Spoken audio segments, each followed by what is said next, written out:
And guys, bali nandito tayo ngayon sa ating try uli na breeding. Puro trial na lang tayo guys, hindi na tayo makabuo. Pero this time sana itong ating gagawin ngayon ay makabuo na tayo. So ang ating project nga pala dito guys, hindi ko lang naalis yung tiles na yun, kaya for ano naman yun, ito naman kasing male natin, proven. So itong ating breeding ngayon ay same sila, Indosenko. So ito Indosenko to, yung monster malo natin.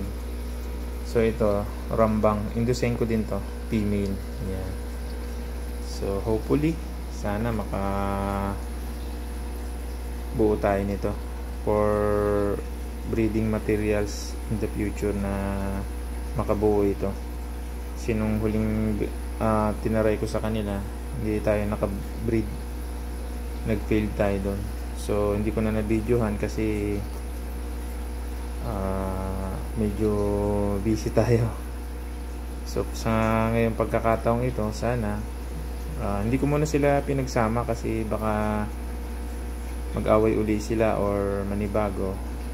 So medyo mabait naman itong ating male. Ito, mabait to, sobrang laki nga lang ng ulo niya. So Indosenko siya, maganda yung pattern and pearls niya sa ulo niya. Tsaka ito, itong ating female, two-tone siya. So yan, pare silang malaki. Jumbo jeans kasi itong mga Indosenko eh. Yan. So ito ay full mass. Yan, itong female natin. Change na sa video kasi gabi na dito, medyo madilim na.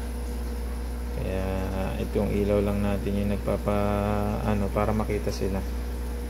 Yan. Ito.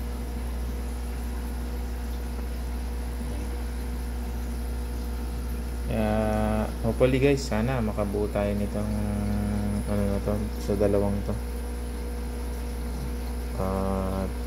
Magkaroon tayo ng maganda uling materyales para pang breed sa mga darating pang natin, kasi mahirap na, isa lang yung ating Indosenko na male na proven. Yeah. So pag na-dead siya, wala na tayong pampalit. Kaya itong magiging anak nila, sana magkaroon tayo ng pala rin, kahit konti lang. Yan guys, for sharing lang naman to about sa breeding. Yan, medyo nagda-drop tube na kasi itong ating female, kaya pinagsama ko na sila.